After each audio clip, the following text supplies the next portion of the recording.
बात है साल 1997 की।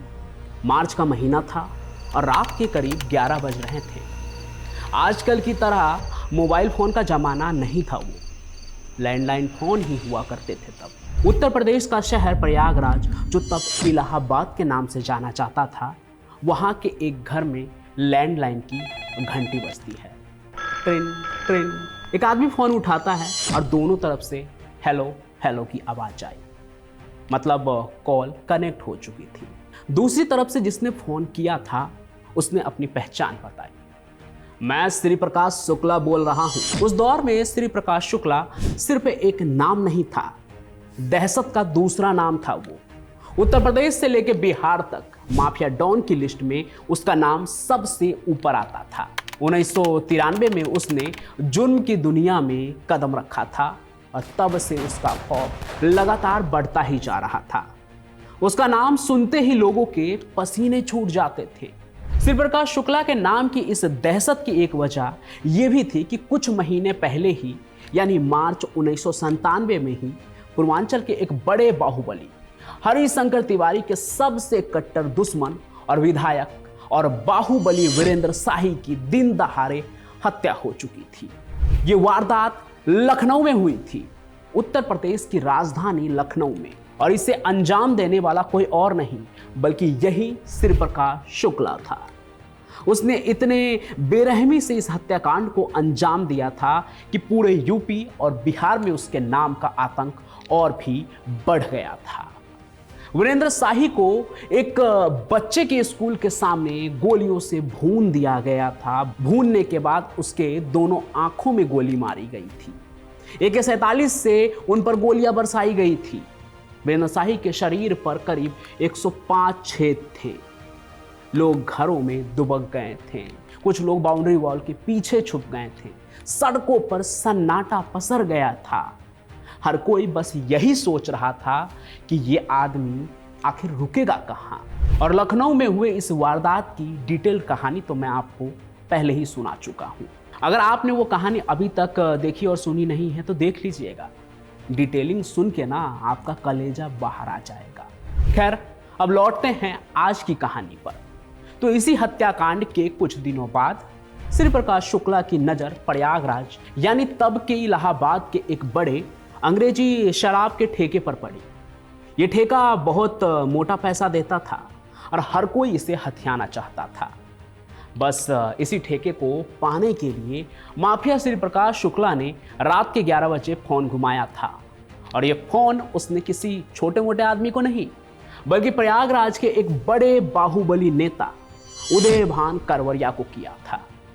कहते हैं कि जब श्री प्रकाश शुक्ला ने अपना नाम बताया तो दूसरी तरफ से उदयभान करवरिया ने बड़े ही शांत लहजे में कहा, जी बोलिए। कुछ देर तक दोनों के बीच इधर उधर की बातें होती रही, जैसे कोई आम आदमी फोन पर बात कर रहा हो ना। फिर अचानक श्री प्रकाश शुक्ला बोला, मैंने एक जरूरी बात करने के लिए फोन किया था। उदयभान करवरिया ने भी उतनी ही शांति से पूछा, जी बताइए। फिर अचानक माफिया श्री प्रकाश शुक्ला का जो लहजा है ना वो बदल गया। उसकी आवाज में वो खौफ, वो धमकी साफ झलकने लगी एक ही पल में। उसने सख्त अंदाज में कहा, मैं चाहता हूं कि आप कल के होने वाले शराब के ठेके की नीलामी में ना जाएं। इतना सुनते ही उदयभान करवरिया ने पूछा, क्यों? उनकी आवाज में हल्का सा अचरज था लेकिन खौफ नहीं था। फिर उन्होंने आगे कहा, वो ठेका तो हम कई साल से चला रहे हैं, फिर ऐसी क्या बात हो गई कि हम उसकी नीलामी छोड़ दें? इस बार श्री प्रकाश शुक्ला ने सीधे सीधे धमकी ही दे दी। उसकी आवाज में अब जरा भी नरमी नहीं थी। उसने कहा, क्योंकि वो ठेका अब मैं लूंगा। श्री प्रकाश शुक्ला की इस बात पर उदयभान करवरिया का भी लहजा बदल गया। देर से ही सही लेकिन बदल गया। अब उनकी आवाज में वो पहले जैसी शांति नहीं थी बल्कि एक चुनौती साफ सुनाई दे रही थी। उन्होंने पलटकर कहा, ठेके की नीलामी में तो हम जाएंगे ही। इतना सुनते ही श्री प्रकाश शुक्ला बौखला गया और उसने अपने धमकी को और भी धार दी। उसने कहा, आप टेम्पो ट्रेवलर से चलते हैं ना, गोली तो उस पर भी चल सकती है। ये बात कहकर श्री प्रकाश शुक्ला ने साफ इशारा कर दिया कि अगर करवरिया नहीं माने तो अंजाम बुरा होगा, और वो अंजाम कैसा होता है उसका नमूना तो श्री प्रकाश शुक्ला पहले भी कई हत्या में दे चुका था। लेकिन इस बार श्री प्रकाश शुक्ला को शायद पता नहीं था कि वो किससे बात कर रहा है, क्योंकि श्री प्रकाश शुक्ला के मुंह से इतना सुनते ही उदयभान करवरिया ने उस खूंखार गैंगस्टर को सीधे सीधे ओपन चैलेंज दे दिया। इस घटना को करीब से जानने वाले लोग बताते हैं कि उदयभान करवरिया ने फोन पर ही श्री प्रकाश शुक्ला से कहा, तो ठीक है, कल मैं टेम्पो ट्रेवलर से नहीं बल्कि एम्बेसडर कार से जाऊंगा, क्योंकि उस पर गोली चलाने में आपको आसानी रहेगी। करवरिया ये कहते हुए यही नहीं रुके, उन्होंने अपने जाने का रास्ता और समय भी बताया। मतलब आप उनकी डेयरिंग को समझ रहे हैं। श्री प्रकाश शुक्ला को खुला चैलेंज, और फिर अंत में जो कहा वो ध्यान से सुनिए। उन्होंने वक्त, जगह, गाड़ी सब बता दिया और फिर अंत में कहा, अगर तुम्हारी औकात हो शुक्ला तो मुझ पर गोली चलाकर देख लेना। यह कहकर उदयभान करवरिया और श्री प्रकाश शुक्ला दोनों ने ही फोन रख दिया। मुझे तो लगता है कि फोन रखने के बाद दोनों तरफ एक अजीब सी खामोशी छा गई होगी। श्री प्रकाश शुक्ला ने शायद सोचा होगा कि उसने एक ऐसी चुनौती दे दी है जिसे कोई स्वीकार ही नहीं करेगा। वहीं उदयभान करवरिया ने भी अपनी बात कहकर अपनी मर्दानगी और दबंगई का परिचय दे दिया। अब सिर्फ एक ठेके की लड़ाई नहीं रही, बल्कि वर्चस्व की लड़ाई बन गई थी इन दोनों के बीच। फिर इस बातचीत के बाद अगले ही दिन प्रयागराज में एक अजीब सी गहमा गहमी छा गई। शहर की हवा में तनाव सा घुल गया। हर कोई फुसफुसा रहा था कि कुछ बड़ा होने वाला है। अब यूं तो उस दौर में शराब और तमाम तरह के ठेकों की नीलामी के वक्त दबंग जो लोग हैं, बाहुबली लोग, वो अपने गुट के साथ असला से लैस होकर जाते थे। कई बार तो नीलामी वाले जगह पर ही गोलियां चलने लगती थी और बड़े बड़े हत्याकांड हो जाया करते थे। इसलिए लोगों के मन में हमेशा डर रहता था कि कहीं कुछ होगा तो नहीं। लेकिन यहाँ तो मामला खुला चैलेंज वाला था ना, तो यहाँ कुछ होने का नहीं बल्कि बहुत कुछ होने की आशंका जताई जा रही थी। फिर भी गैंगस्टर श्री प्रकाश शुक्ला और बाहुबली उदयभान करवरिया के बीच देर रात हुई उस बहस और खुली चुनौती के बावजूद भी प्रयागराज में उस शराब के ठेके की नीलामी का प्रोसेस शुरू हुआ।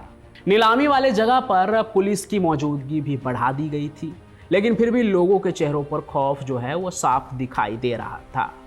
थोड़ी ही देर बाद उदयभान करवरिया सफ़ेद रंग की अपनी एम्बेसडर कार में और कुछ साथ में और भी गाड़ियां थे, उसे लेकर वो नीलामी वाली जगह पर पहुंच गए।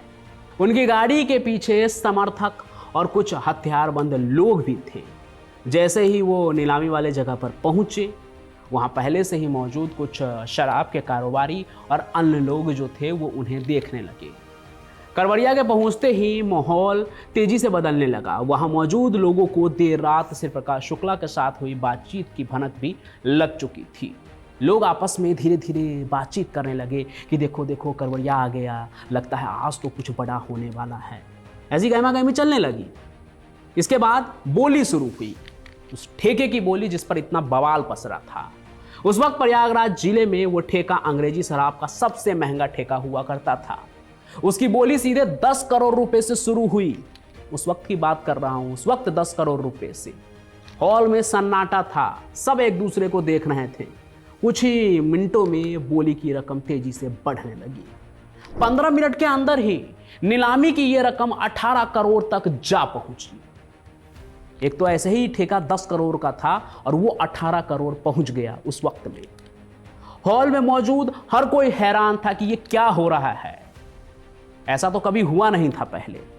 10 करोड़ वाले शराब के ठेके के लिए 18 करोड़ की बोली लगाने वाला कोई और नहीं बल्कि खुद उदयभान करवरिया ही थे। उन्होंने अपनी बोली लगाकर सबको चौंका दिया था। जब बोली 18 करोड़ तक पहुंच गई तो अचानक से उदयभान करवरिया अपने कुर्सी से उठ खड़े हुए। फिर उन्होंने पास बैठे एक शराब कारोबारी के कंधे पर हाथ रखा और बड़े ही शांत भाव से कहा, अब मैं जा रहा हूं।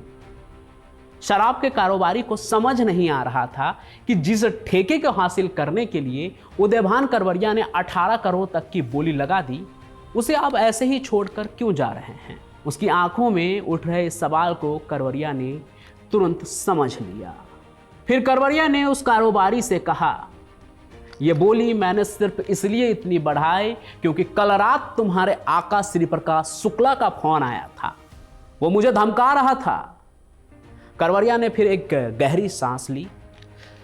होता है ना कि कुछ किसी को बोलने के बाद आप एकदम शांत हो गए और उसके बाद फिर वो कहते हैं कि जाकर बता देना उसको कि मैं आया था और मैंने ही 10 करोड़ के ठेके की बोली को 18 करोड़ तक पहुंचा दिया। ये कहकर उदयभान करवरिया अपने लोगों के साथ वहां से चले गए। हॉल में मौजूद सभी लोग सन्न रह गए। उन्हें समझ नहीं आ रहा था कि अभी अभी क्या हो गया यहाँ पे, 10 करोड़ से 18 करोड़, फिर खुद उठकर चले गए। करवरिया ने बोली नहीं लगाई थी, उसने श्री प्रकाश शुक्ला को एक करारा जवाब दिया था, वो भी बिना एक भी गोली चलाए, एकदम श्री प्रकाश शुक्ला के स्टाइल से उलट अंदाज में। इस घटना को जानने वाले अक्सर बताते हैं कि श्री प्रकाश शुक्ला ने इसके बाद कभी भी पलटकर दोबारा उदयभान करवरिया या उनके लोगों को धमकाया नहीं, या यूं कहे कि ठेकों की जिस रेस में करवरिया परिवार का दखल रहता था उससे माफिया श्री प्रकाश शुक्ला हमेशा के लिए दूरी बनाकर रखने लगा। यह करवरिया की एक बड़ी जीत थी श्री प्रकाश शुक्ला के खिलाफ, कि कैसे उसने बिना किसी हिंसा के सिर्फ अपनी साख और हिम्मत के दम पर एक बड़े माफिया को उसकी जगह दिखा दी। बाकी श्री प्रकाश शुक्ला से जुड़ी ये कहानी, श्री प्रकाश शुक्ला की ये कहानी बिल्कुल हटकर थी। उसके हर कहानी में उसका ही भौकाल होता है, लेकिन इस कहानी में श्री प्रकाश शुक्ला को किसी ने पटक नहीं दी। बाकी श्री प्रकाश शुक्ला की ये कहानी आपको कैसी लगी कमेंट में जरूर बताइएगा। और रही बात उदयभान करवरिया की, तो इनकी पूरी कहानी क्या है, कितना भौकाल है, या कहानी बस यहीं तक सीमित थी, ये भी जल्द लेकर आऊँगा। कमेंट कीजिए आपको कब चाहिए वो पूरी कहानी। बाकी आज की इस वीडियो को लाइक कीजिए, ज़्यादा से ज़्यादा शेयर कीजिए, यूपी बिहार हर जगह फैला दीजिए और साथ ही साथ हमारे इस चैनल को सब्सक्राइब भी जरूर कर लीजिए। आपके लिए ही कहानी लेकर आते हैं, तो हमारे साथ जुड़िए तो और भी खुशी होगी और अपना ये परिवार क्राइम कनेक्ट का और भी बड़ा होगा। बाकी मैं पंचम प्रकाश अपनी कहानियों को लेकर यूं ही आप लोगों के पास आता रहूँगा। तब तक के लिए आप सभी का बहुत बहुत धन्यवाद।